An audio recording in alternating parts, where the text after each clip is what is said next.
any lesson you do. You're going to be teaching people that are young to people that are old. You've got a lot of variety. Sometimes we do elementary lessons, and elementary lessons are entirely different than high school lessons, which are different than college lessons. And so we want to learn skills that'll work for all of the lessons that we're going to do. So today I'm going to go through a modern swing lesson, and I'm going to do a pretty detailed and extended modern swing lesson. I would not give this lesson to anyone in its entirety because it's maybe a little overwhelming for most people.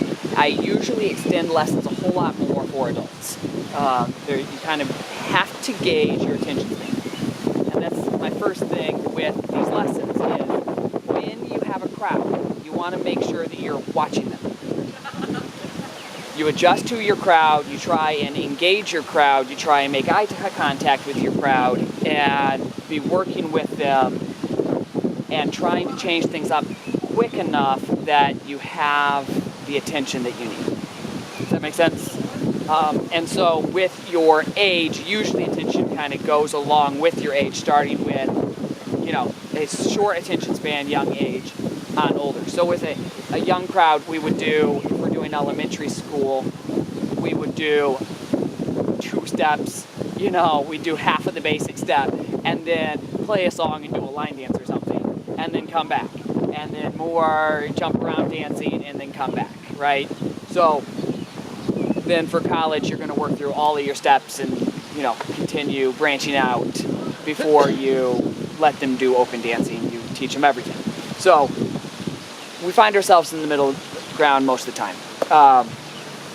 What you're going to find that we'll go over today, we're going to do a lot of stuff with rhythm because rhythm is really important at the ground level. It's also a really great tool. Spending extra time on rhythm is really great with younger kids. Marching out a rhythm can be a really great thing just to get them listening to music, understanding music, feeling music, and then we start doing the dancing off of that, but they really don't want to partner up at that age anyhow, so just starting to march, listening to music can be a really great way to get them rolling and get them started understanding music and dance. Does that make sense? Mm-hmm. Okay. So then we're going to work into how that rhythm works into modern swing. Now, modern swing is a style of dance that we came up with so that we could teach it for quick learning. Modern swing is about quick learning, not about super functional dancing or super danceability, but very quickly learned so that people can have a basic step, a tool to jump into lots of moves. Dancing spreads mostly with high school and college kids. That's where the dancing really spreads quite a lot.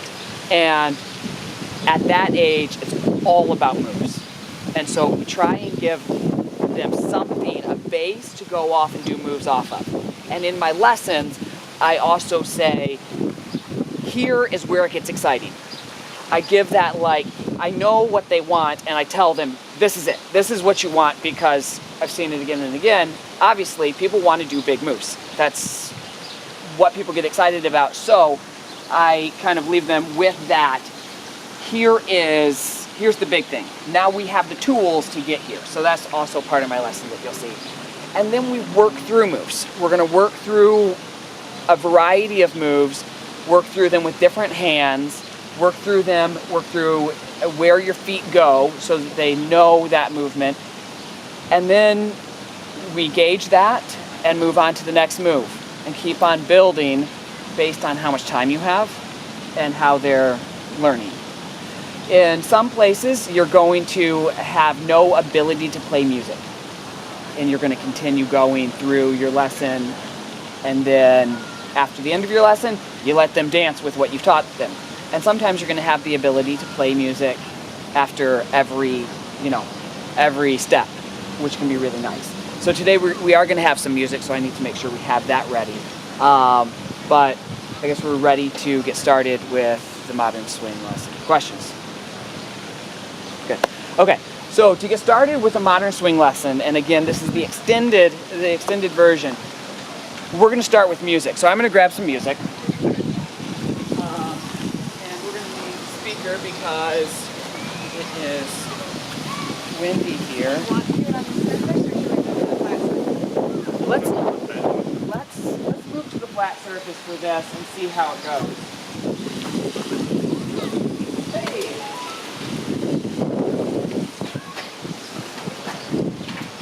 Okay, another lesson that I'm going to do right now. I'm just going to tell you what I'm doing. I'm making sure that anything that I know could pop up and interrupt my music is turned off. Because if it can interrupt, it will. Everybody will call you while you're giving a lesson. Okay, so that should do it. So, what we do, and again, this rhythm is a really great part of starting your lesson, getting them going with the music, listening to the music, listening for beats, marching with the rhythm, particularly good with Justin. We're going to start here. So we play a song. Popular song that these kids are going to know. I got this feeling. And so, from here, we're going to music. I usually start with my hands, start with my body, and I try and get them going. So go with me here. We're flying Up on your down the toes. ceiling when we in the zone. I've got that sunshine in my pocket, got that great soul for my feet. And over here, I want to get people listening for the beat. Ooh, I can't take my eyes off of it. And then we'll stop. So phenomenally, So that, the way we rock it, so don't stop. the catching the beat happens by the dancer. We have to switch through music a little bit and listen to a few different songs so that you can listen to it and catch the beat. So, here's another one. So, I hear your heartbeat to the beat of the drums. Oh, what a shame that you came here with someone. So while you're here in my arms, let's make the most of the night like we're so I gonna get die everyone young. moving here. We're gonna die young. Now, we start moving the feet. Die young. So, oftentimes, if I'm dealing with a older group, I will, at this point, teach the steps to modern swing with that rhythm.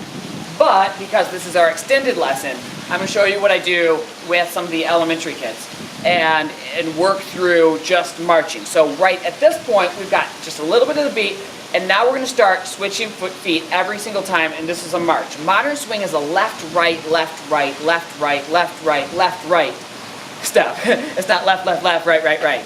It's continually, it's a march, back and forth. 1, 2, 3, 4, right, turbo hustle.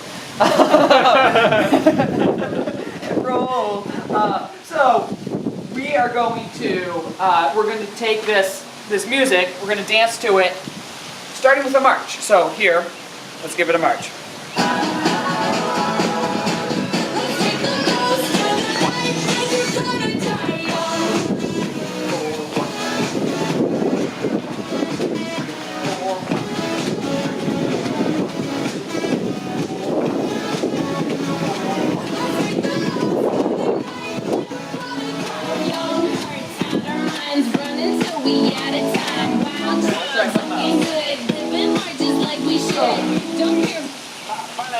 These rhythms are rhythms that are pretty decent for modern swing. Now some songs you'll find you have to find the half beat because the song's just too fast and you'll be, here way too quick.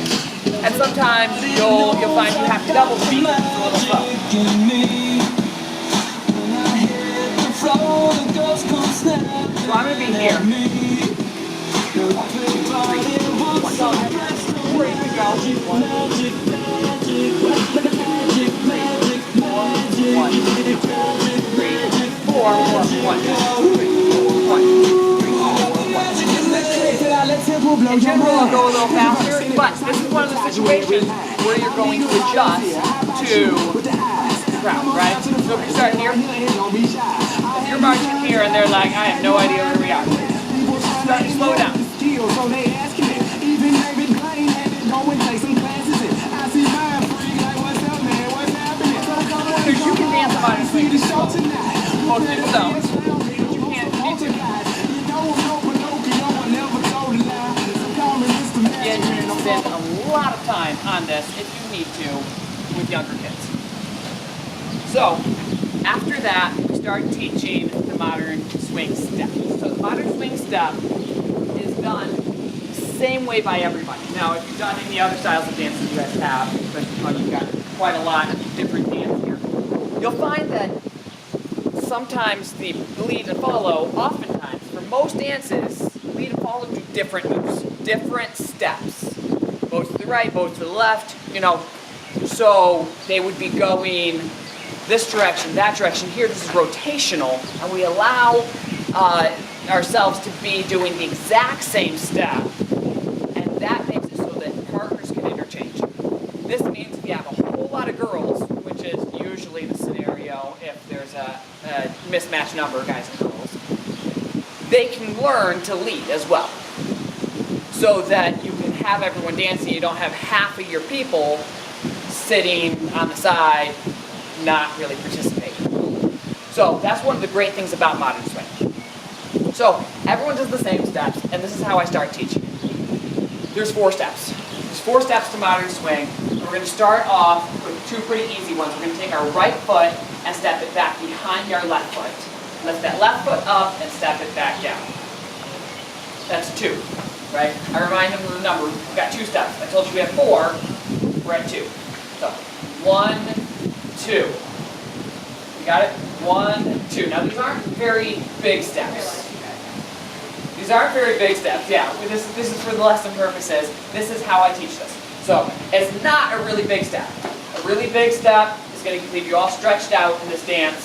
So it's just going to be just behind your other foot, like that. Rock step. Rock step. That's your 1, 2. How many steps did I say we had? 4. And I always ask that question. I always ask that question. I want to get you thinking, okay, we do have 4. We get some engagement there, that helps.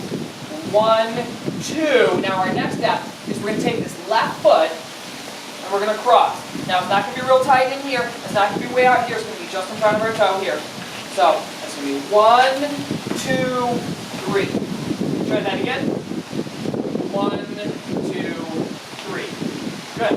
So we've got 3 steps. How many did I say we had? 4.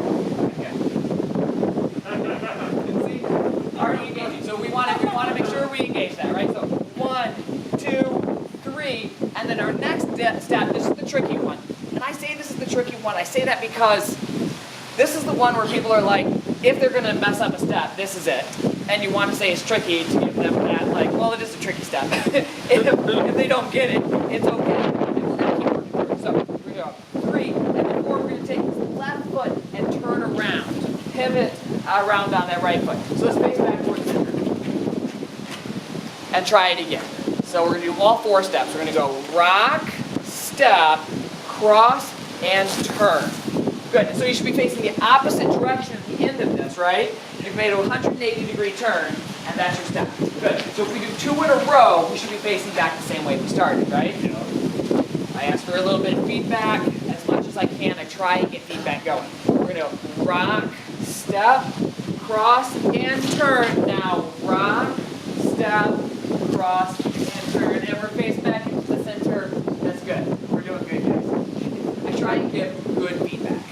Try and say, hey, you guys are doing well as much as I can. If they're doing halfway decent, I tell them they're doing well. Having good feedback helps people stay involved, have some confidence. Confidence goes a long way with dancing.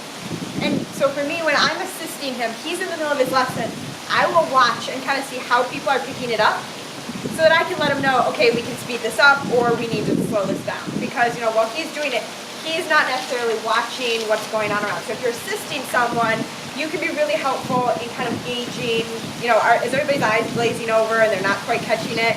And then you can let the person who's leading the lesson know. That communication is really, really helpful. It is great having 2 people teaching a lesson, and if there's anything missed, she also helps me there. So whether that's just watching people and just kind of getting a little bit of feedback, or it's, hey, this would be helpful, you know, this is something you don't always use in your lesson but could be helpful here. Those sorts of feedback can be really helpful. But now we have our basic steps. So we have our basic step down, and at this point I tell people, that's it. We have 4 steps to the dance. This is what you go back to between your other steps. You always come back to this. But after this, everything else we learn is about showing off. And people get excited at that point. Okay, I'm done with that hard work. I'm done with learning the steps. Most people aren't dancers. Most people, just doing those 4 steps is a little bit of work. So telling them that is a very helpful thing in getting a little bit of excitement into the next part of the lesson. So, the next part is about showing off. Now, we do need to partner up. We need to make sure that we have a partner. So I'm going to show you guys first off how this works with a partner. Hand grip is important. It's important to show how your hands work. So here, we're going to take our hand straight out in front of us. We have a 90-degree angle like this. Everyone makes 90-degree angles. Girls or follows, whoever's following, your fingers are going to come down from the top. Whoever's leading, your fingers are going to come in from the sides. But everyone's 90-degree angles. Now why this is important is that we don't want to be gripping real tight. Our grip needs to be in a little bit of tension. This tension is going to let us communicate with each other in the dance. Our thumbs will never actually touch. Now, I tell people in my lessons oftentimes, don't hold down, because as you concentrate, you're going to grip tighter and tighter and tighter, and at a certain point, her fingers are going to turn blue. Or, you know, I say something like that says, hey, seriously, don't do it, because you're going to keep thinking about it and grab tighter and tighter and tighter, and she'll never want to dance with you again, right? So something like that. And I have a little bit of fun with the lesson, because having a little bit of fun with it, I think, really also engages people. Engaging is important. So we're here. We want to give that a try.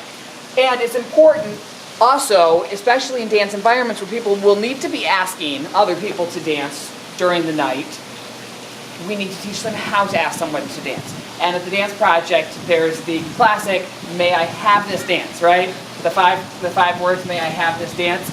We're going to teach that, right? And if you want to, now your lessons can be set up where the guys and girls are entirely separated at this point, or they're all interspersed. It can go either way depending on your environment.